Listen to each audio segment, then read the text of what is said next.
Africa. One of the fastest growing regions in the world. The youngest continent, where 6 in every 10 people are under 25.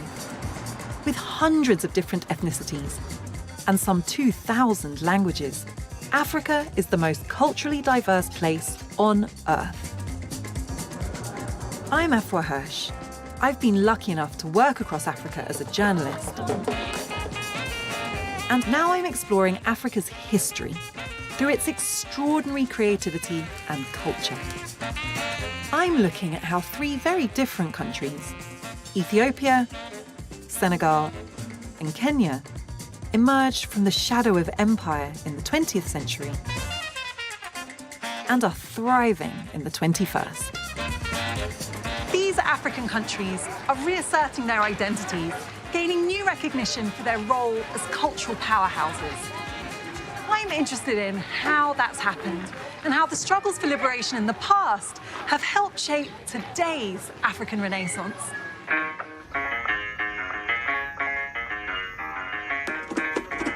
In this episode, Ethiopia, a country which has a proud 3,000-year history, as significant as any civilization in the West. As an artist, it is my responsibility to teach my people. That gave rise to one of the most influential figures of the 20th century. We are witnesses of Jah, Rastafari, the Almighty in flesh.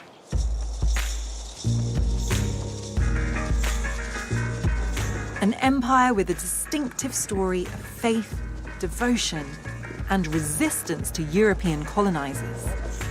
A midwife of African liberation.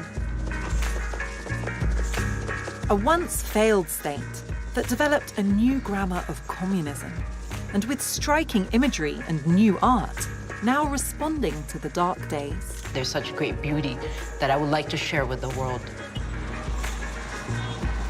Ethiopia is both utterly distinctive and quintessentially African. A country whose past is full of heroes and heroines, of tragedies and triumphs, and successful resistance against colonial rule. That's made it a beacon for the Black diaspora, a symbol of African defiance around the world.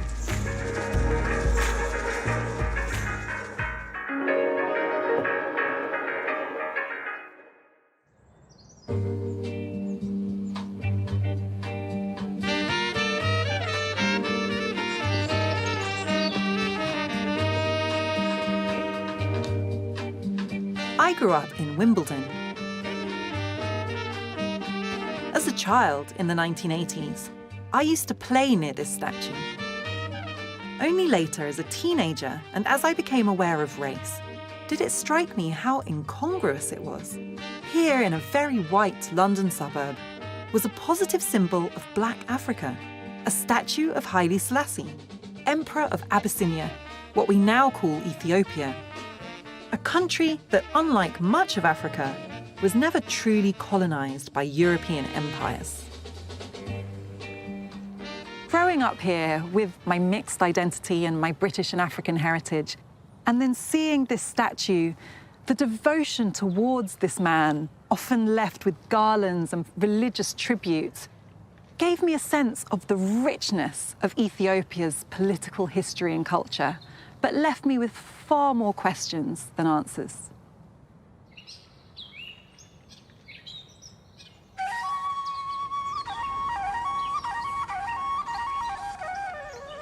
Landlocked between mountains and desert, Ethiopia has an ancient, deep-rooted, and highly distinctive culture.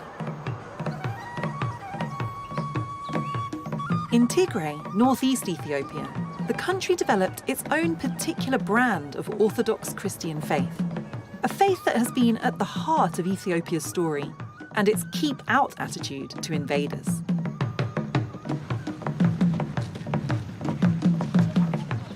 It's a 1-hour hike upwards to Sunday worship. This is actually steeper and harder than I thought it was going to be.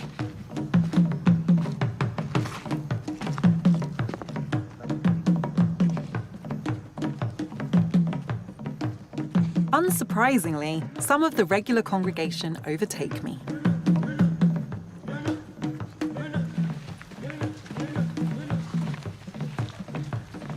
Worshippers have been climbing to the Church of St. John since the 4th century. It's one of over 100 similarly remote churches in this region. Built high up to protect the faith in the early days of Christianity, the churches embody the country's fierce independence.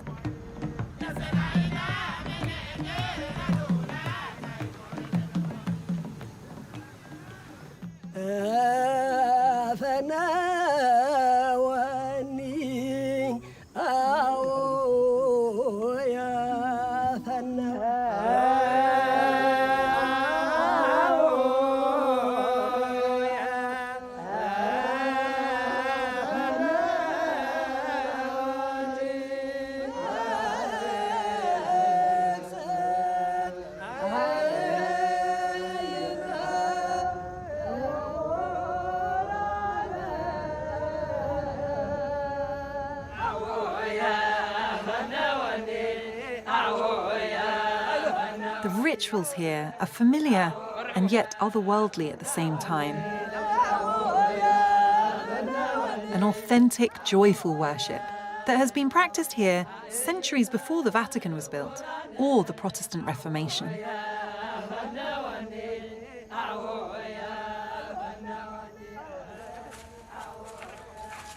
In the main chapel, faith and art come together. Here is a culture telling its own Christian history. This church really feels like a sacred space. It's built into this rock, high up, and covered with these beautiful wall paintings. Here's the Madonna with baby Jesus. Over here is John the Baptist, his head newly decapitated. And here is Adam and Eve, with this menacing serpent luring them into sin. The murals were painted in the 18th century in vivid primary colours, conceptual and symbolic. The wide, almost cartoon-like eyes are typical of Ethiopian icons. It's not only we viewers observing the saints and martyrs, they gaze back in judgment. They're instantly recognisable biblical scenes, but at the same time, they're so distinctively Ethiopian.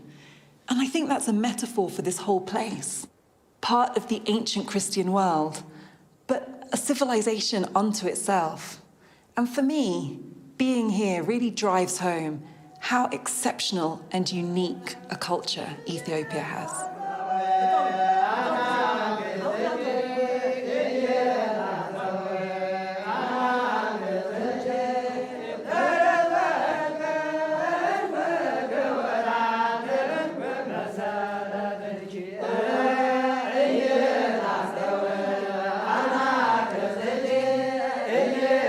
Everywhere you go in Ethiopia, you feel the weight of history.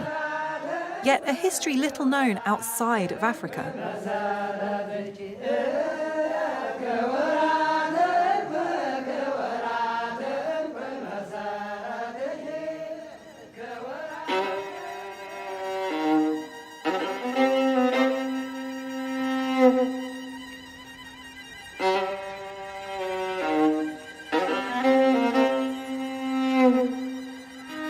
We've heard of the Aztecs, the Egyptians, the Mayans, but rarely of their near contemporaries, the Aksumites.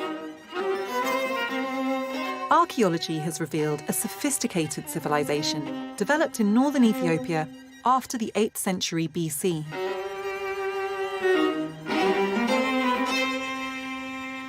This is the largest megalithic tomb anywhere on Earth.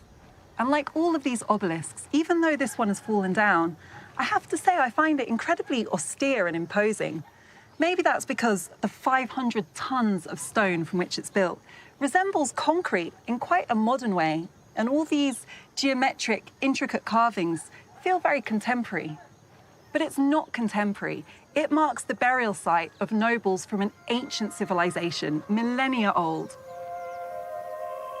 There are 120 obelisks here in Aksum, the tallest engraved with floor upon floor of windows, and topped by a rising sun, like a kind of mini skyscraper.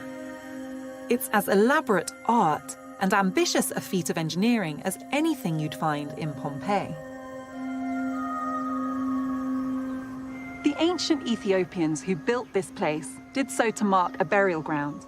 They couldn't have known that millennia later it would come to mark something very different. The story of how Africa, far from being the dark continent, was harboring a civilization older than the one of the Europeans who came to colonize it.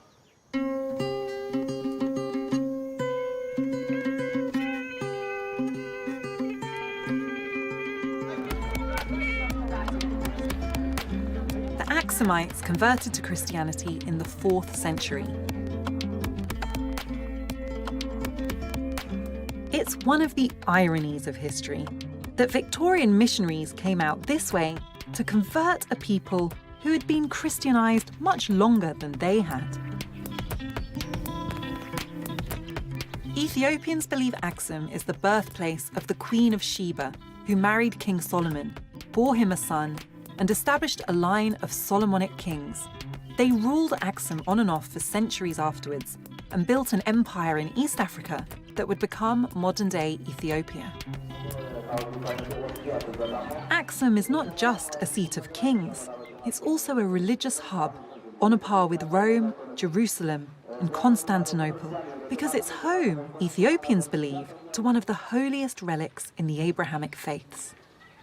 It's said that this church houses the Ark of the Covenant, the sacred tablets on which the 10 Commandments received directly from God by Moses were inscribed. Most Ethiopians have never actually seen the Ark of the Covenant, and as a woman, this is the closest I'm allowed to go. But just the knowledge that it resides in this country is a foundational part of Ethiopian identity and faith. Some people even believe that its presence here is what protected Ethiopians from imperial conquest. A formidable test of the Ark's protective power came in the 19th century. In 1868, the British mounted a raid into Ethiopia, but withdrew soon after.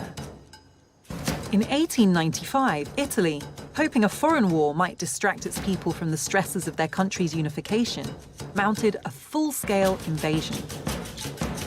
The Italians were confident they could add Ethiopia to their growing empire around the Horn of Africa. But what happened next, in the Adwa Mountains, would seal Ethiopia's reputation as an African promised land.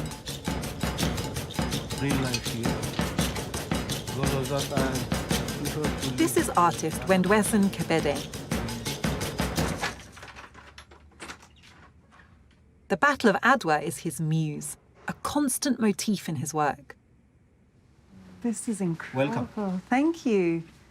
I wasn't expecting your paintings to be so huge, and the colors are so vibrant. What is it that happened at Adwa that is so meaningful? Adwa rescued my identity, being an African and being an Ethiopian, an original Ethiopian. At that time, almost all African nations were under colony. They didn't imagine that they can win white warriors or white colonizers in their lifetime. When Ethiopian forces faced the Italians at Adwa in 1896, they seemed outmatched. Feudal and in many ways archaic, Ethiopia lacked modern European weaponry, but it had numbers on its side and a fierce faith in its Solomonic king, Menelik II. In the event, the Italians were bamboozled by poor maps. The battle was over in hours, with 6,000 of the Italian army killed and 3,000 taken prisoner. A highly symbolic shock to European prestige, the battle stirred a pan-African vision of liberation from white empire. My forefathers united the energetic feeling of Africans for independence.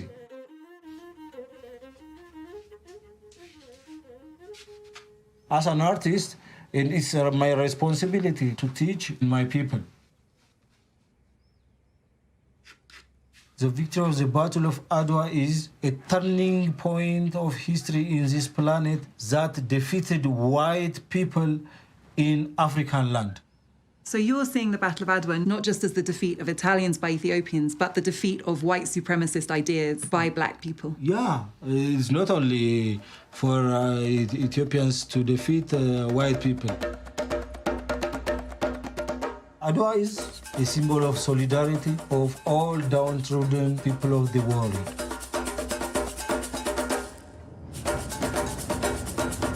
Ethiopia would remain independent, unlike the vast swathe of the African continent, for another 40 years.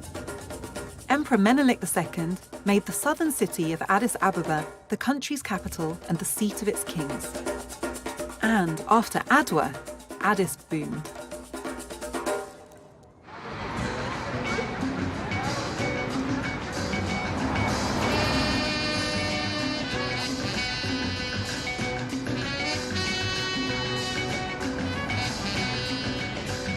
The city was a magnet for Ethiopia's diverse ethnicities, drawn here in the aftermath of victory and connected by pride in a shared history. Ethiopia used to be called Abyssinia, a name which comes from the Arabic word habesha, meaning mixed. For good reason.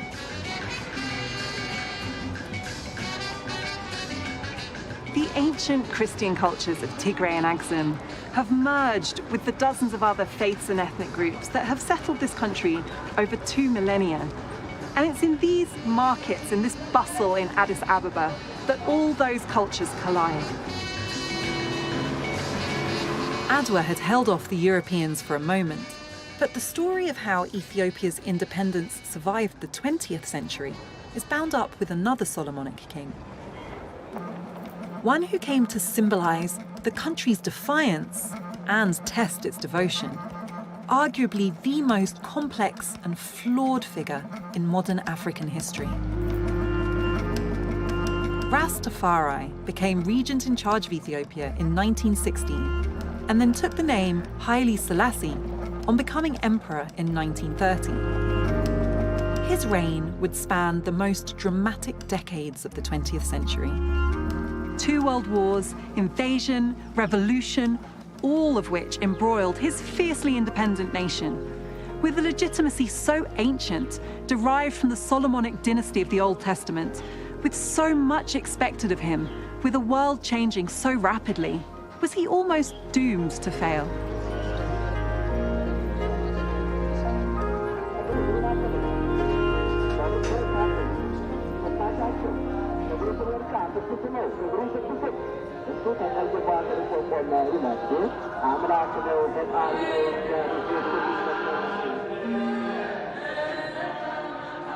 It all started well.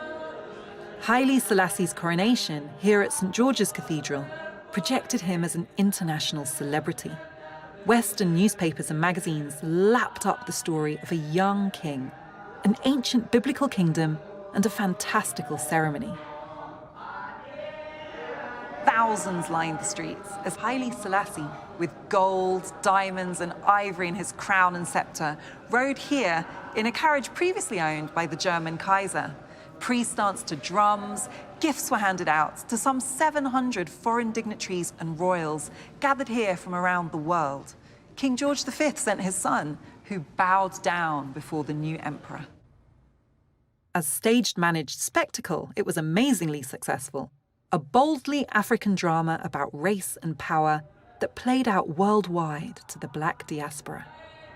The coronation projected an image of a proud and free African country, and of Haile Selassie as a kind of prophet for all black people. Here was a descendant of the line of Judah who had come to set us free. But then, a few short years later, disaster fell. Benito Mussolini, Italy's fascist dictator, took revenge for the humiliation of Adwa a generation earlier. After border disputes between Ethiopia and Italian Somaliland, in October 1935, Italy invaded. Haile Selassie was exiled to Britain, living first in Wimbledon and then in Bath.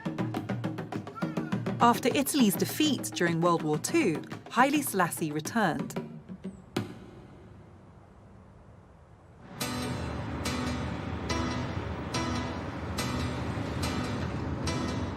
His extraordinary journey of wartime exile and return made him, for a moment, the world's most famous African. He even became, to some, a living god. Haile Selassie is the Messiah. He's the last emperor of Ethiopia, the first and the last, Alpha and Omega, beginning without end.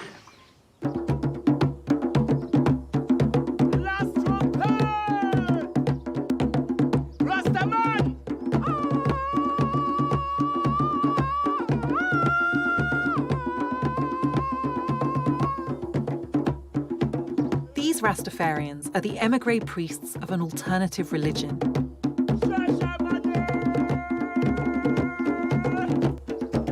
King of kings, Lord of lords. Their very name derives from Haile Selassie's birth name, Ras Tafari. They give praise to him through their sacred act of smoking cannabis, growing their hair long, and twisting it into dreadlocks, and what they call the levity of drumming and chanting.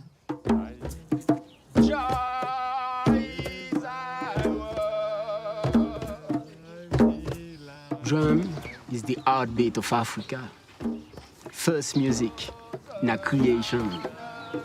And it's a way for us to restore African culture to the world. Because drum is a kind of healing. Music therapy, I call it.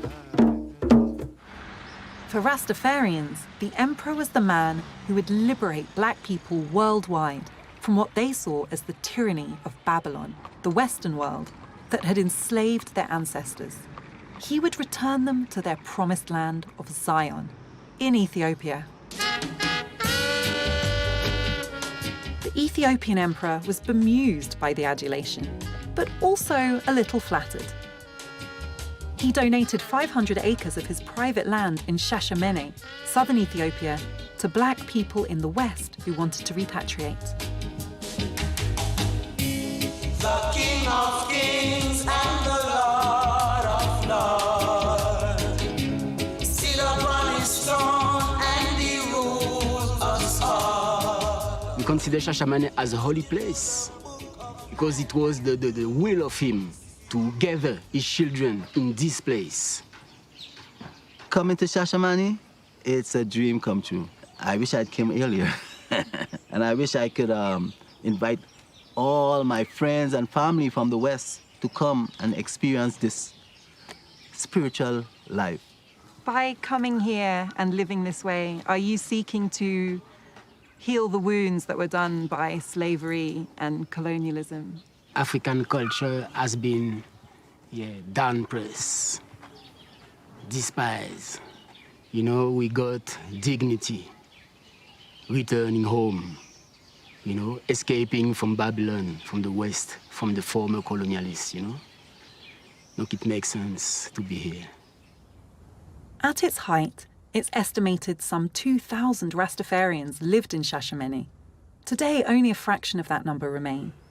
After Haile Selassie's reign, they found themselves ostracized by Ethiopian society. How many are you? People say, I don't know really, what, 300, 400 in Shashamane only. It's not a lot, but it's not a matter of quantity. It's a matter of quality. You know, with the shoes on few.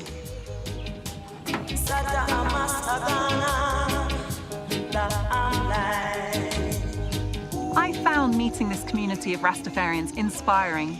There's no bigger act of devotion than leaving your home, traveling to a foreign land to fulfill a biblical prophecy. That takes a huge amount of faith.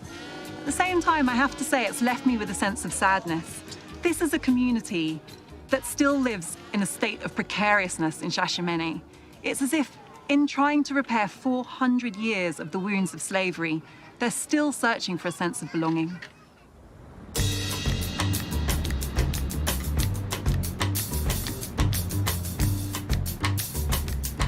Where did Ethiopia itself belong? During the 1960s, Haile Selassie tried to bridge two worlds: feudal, traditional Ethiopia, and modern Africa emerging around it. His attempts to modernize Ethiopia were hampered by powerful vested interests in the army, the church, and landowners. But the emperor remained an inspirational figure on the world stage, pushing for the decolonization of African countries from European rule. He eagerly embraced the symbolism of international power, encouraging the United Nations to establish the headquarters of its Economic Commission for Africa in Addis Ababa in 1961. By bringing the United Nations here to Addis Ababa, Haile Selassie wanted to bring the world to Ethiopia. But at the same time, he also wanted to bring Ethiopia to the world. And by encouraging modern art and modern architecture, he was determined to project a new image of what a modern Ethiopia could be. The emperor sponsored modern artists and architects to train abroad and help him overhaul the country. One of these protégés would become Ethiopia's most acclaimed artist of the 20th century. Afewerk Tekle's prolific work ranges from murals to mosaics and public statues. But his positive message is epitomized in this 150-square-meter stained glass window. It's the centerpiece of the UN building in Addis, designed to be seen here by Africans from across the continent. This is Afewerk Tekle's famous triptych, The Total Liberation of Africa, and it's awe-inspiring to see. The first scene depicts the colonial oppression of Africa, overcome by the angel of death and the serpent of evil. In Africa now, Africans unite in a spirit of independence and liberation, led by Ethiopians carrying the torch of enlightenment. And in the final piece, the future Africa unites to finally slay the evil that once overcame the continent. And the optimism of this work, the vision of Africa with Ethiopia as its leading light, shines through here. And it's a work that defies categorization. There are elements of conventional European Christian imagery, but it's visibly African. Tekle wanted to achieve not just the end of imperialism in Africa, but the total liberation of the mind. But there was a paradox at play with the concept of liberation in Ethiopia. While the emperor encouraged freedom from European colonization, Ethiopians themselves were not truly free under autocratic rule. Under the emperor, the voice of the people could only be expressed through coded comment and satire.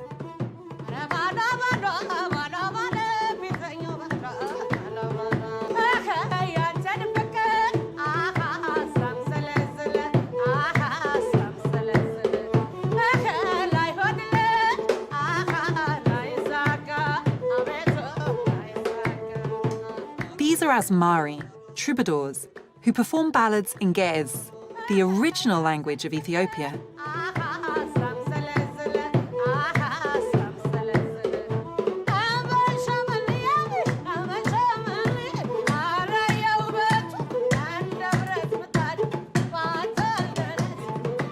ሰምኖር ለሁሉም ነገር ይጠቅማል። ለጨዋታ ለሙገሳ ለሁሉም ነገር ነው ግን ከኛን ያስገባ ነው እንጂ ድሮ ነው ማለት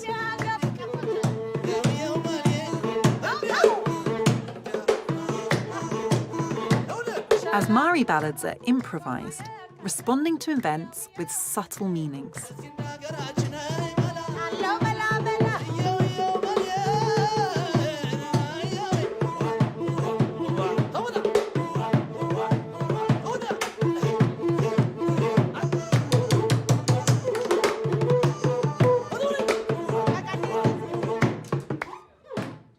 አዝማሪ ማለት ፈጥሮ የሚሰራ ማለት ነው በዛው ደቂቃ ላይ እየፈጠረ ሰውን የሚያጫውት እንጂ አጥንቶ ምናምን አይደለም በቃ በራሱ የተሰጠው ጥበብ ነው በቃ አዝማሪ ማለት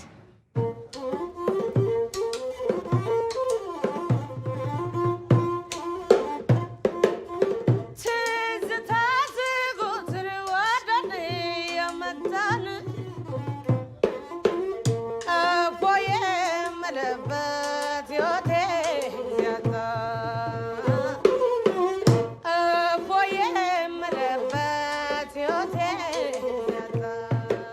Asmari lyrics use a technique called wax and gold, a metaphor derived from how goldsmiths create intricate goldwork from wax molds.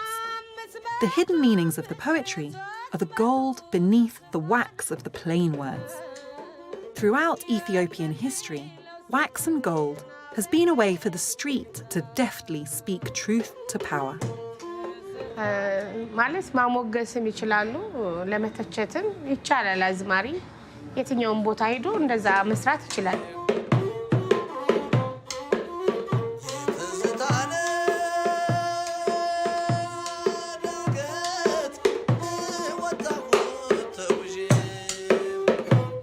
Ethiopia may not have had to fight for liberation from European control like other African nations, but it was one of the last African countries to experience proper democracy. Increasingly disillusioned by injustices, stalled reforms, and the excessive lifestyle of the imperial family, artists, writers, and students began to turn against Haile Selassie. The tentative clandestine campaign against the emperor became known as the creeping coup. It was a generally accepted fact that, kings come from God, and you're not supposed to criticize them, you're not supposed to criticize the society they create. One novel, The 13th Son by Daniachu Werku, published in 1973, was a milestone in challenging the emperor's regime. It carefully flattered with irony, while revealing the stark contrasts of the country under Haile Selassie.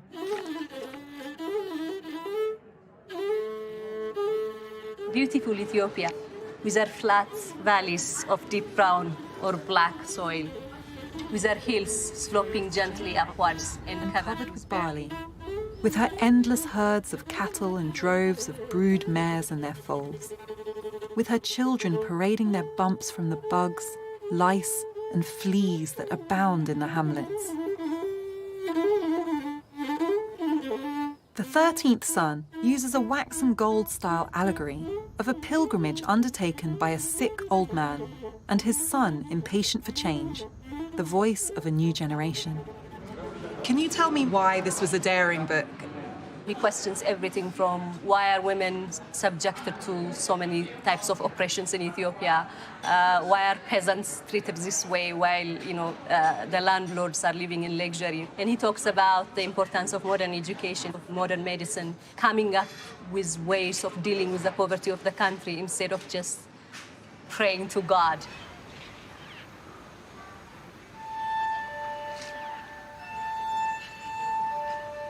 Beautiful Ethiopia, with all men of title, generals, ministers, princes and princesses, doing their best to alleviate suffering in the hamlets, begging manna from heaven, sending DDT, sending rat poison, sending insecticides, sending the police.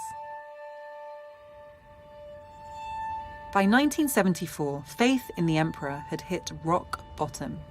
A 3-year drought was devastating the country's northeast. Nearly 200,000 Ethiopians starved to death.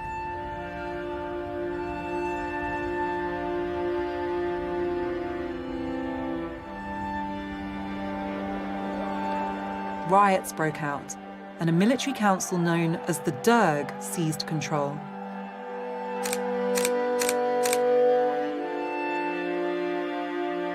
Haile Selassie was arrested. Ethiopia's last emperor was driven across Addis in a VW Beetle to prison, a highly symbolic come down from the grandeur of his coronation. He was never seen in public again. The word on the street was that he was smothered to death. With the emperor gone, Ethiopia turned to a new faith. Communism.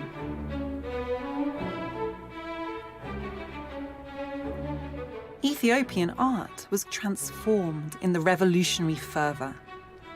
Art students were shipped to Moscow to retrain in producing public works designed to mobilise the masses.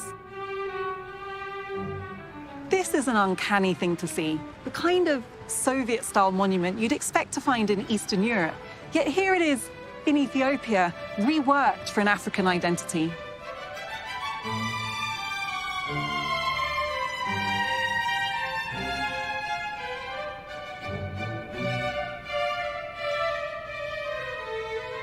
This monument is called Teglachin, which means our struggle. And it really depicts the end of Ethiopia's millennium of imperial rule. Here on horseback, you have a landlord, a member of the nobility, deaf to the pleas of starving people who had just endured a devastating 3-year famine, news of which was suppressed by the ruling elite. The devastation of that era ushered in a new class of intellectuals gathered here, led by Haile Mengistu Mariam, preaching communism, socialism, as a solution to the inequality of Ethiopia's past. And this form of art was the only art form tolerated by the communist regime. They believed that abstract fine art was bourgeois and indulgent. Instead, this socialist realism was what was useful to the country to create a new narrative for itself. And here is this narrative: plentiful food, abundance under communist rule, Ethiopians marching together strongly, boldly into a new communist future.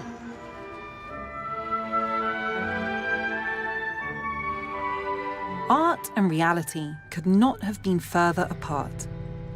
The communist regime was brutally oppressive, using waves of purges to crack down on dissidents.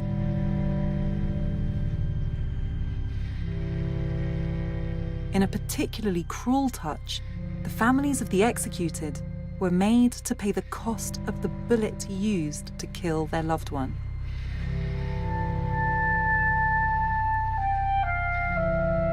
The horror is documented here in Addis Abeba's Red Terror Martyrs Memorial Museum. Mengistu's regime created a kind of killing fields of Africa, igniting a civil war that raged for over a decade. There's so much death and suffering here. 500,000 people are estimated to have died during the Red Terror. Each of these faces a life that was lost. The communist regime that promised to bring in a new utopian era quickly deteriorated into this nightmare. Some of the victims are still alive, but how many of us really remember this part of Ethiopia's history?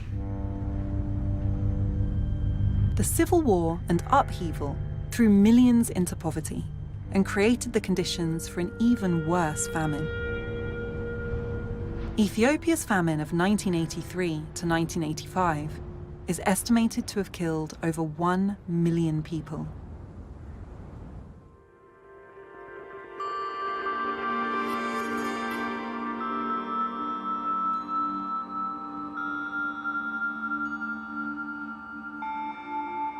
Created despite the official cover-up of the famine, Eshetu Tirana's masterpiece, Victims of Famine, depicts a bleak, relentless flood of people.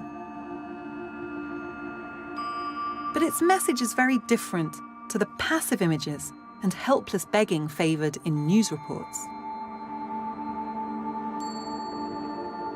Ethiopia has suffered 2 devastating famines in living memory, events that have cemented a global image of this as a nation dependent on the white saviours of Western aid and celebrity.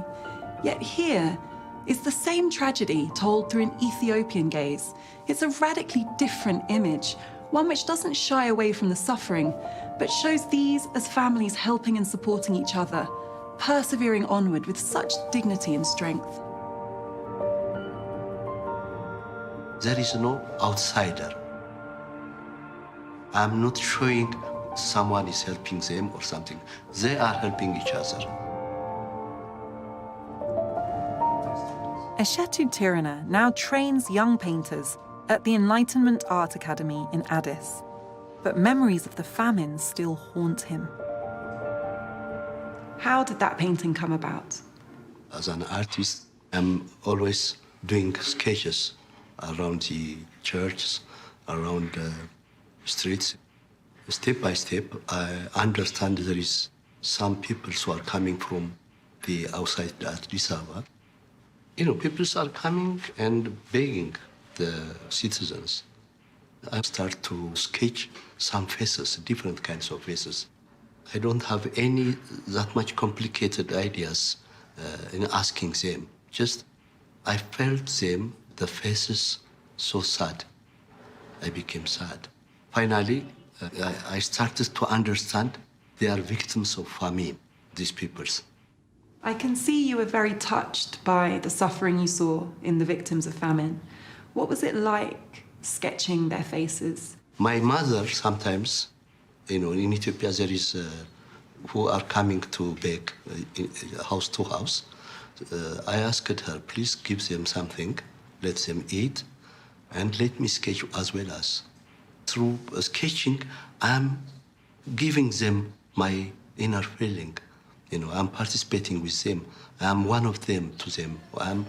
I want to help them. The Derg and the famine may have wiped out whole communities, but ordinary Ethiopians defiantly held on to their cultural heritage.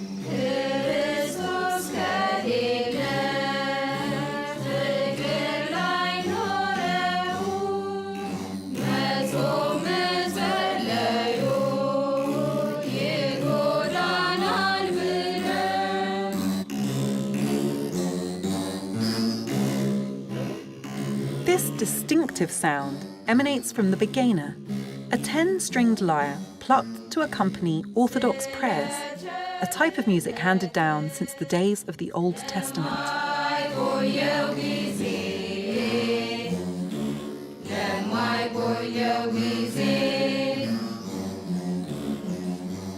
This is our traditional and spiritual music instrument. We are used to the pray or singing because our fathers and mothers shows us this how to play and how to pray with this harp or begena.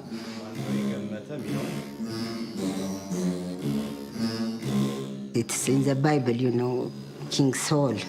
He was possessed by an evil spirit. So when King David was playing the begena, it's used to relieve him from that sickness. It's for our own health and spiritual benefits that we love to play the begena. Today, the begena is enjoying a resurgence among young people. Nothing, it seems to me, better illustrates Ethiopians' resilience, their devotion to their heritage. A lot of countries in the world are struggling to keep their traditions alive, and young people are rejecting their traditional faith and culture. It seems here in Ethiopia, young people are doing the opposite. They're flocking to learn these ancient customs. Why is that? We Ethiopians, we are not colonized with others. Because of that, we are proud of our traditions.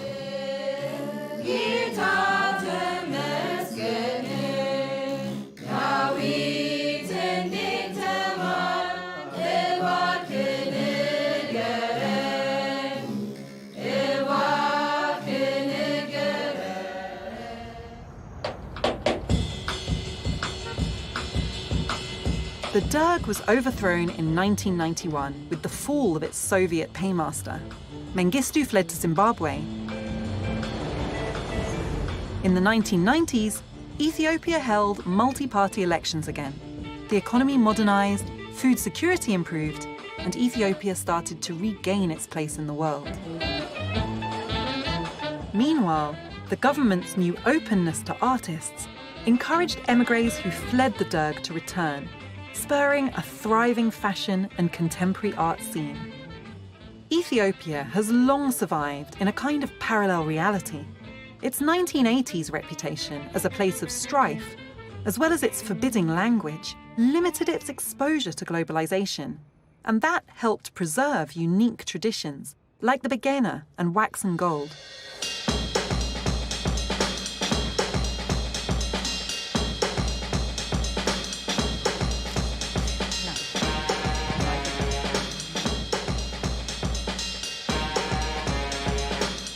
Ida Muline is an award-winning Ethiopian photographer and painter. Brought up in exile in Canada, she returned to Ethiopia in 2007. And her work borrows from the past while peeking into the future. Ida's trademark is African women in striking face paint, often staring defiantly at the viewer, in frames packed with symbolism about the Black diaspora and her own personal experience of exile and return. What I create is really a provocation. What I'm looking for is really to provoke someone to say, hey, what is that? Within the image, there's a lot of messages that I'm transmitting. A lot of my color incorporates the primary colors, which actually comes from the Ethiopian Orthodox Church. And if you look at the staff that I use, that's actually a staff that we use in the church, because in our tradition, in the Orthodox, you stand to receive the prayers. When we speak of Afrofuturism, this is what it is. It is the mix of the tradition and also the future, And to me, a lot of my work, it is that dialogue. I grew up as an Ethiopian abroad. I left at the age of 5, and we pretty much spent most of our lives abroad and just waiting for a transition to happen in order for us to return back.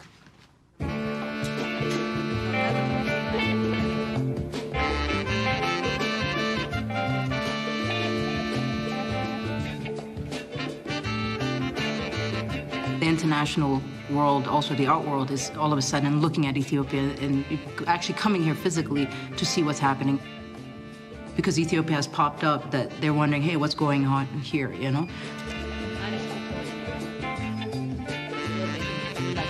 I remember when I first came, I think it was like in 2001, if there was one exhibition, it was like a miracle, Now there's several exhibitions happening at the same time. For me, it's quite an amazing moment that we're in. There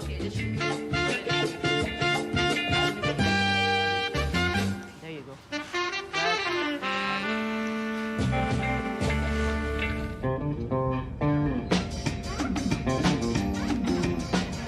The growing sense of optimism in Ethiopia is epitomized by the Zoma Museum, which opened in spring 2019 here in the old airport district of Addis Ababa.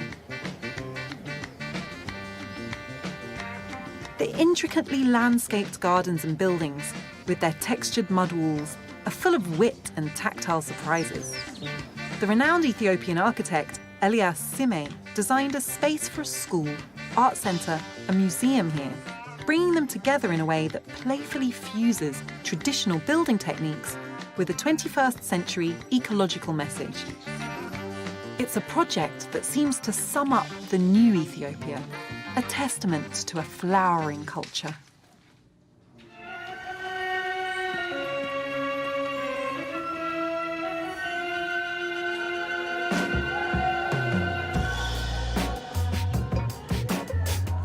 What's really struck me being here is the confidence of this country to stick to its own traditions, its own church, its own languages, its own alphabet, its own story.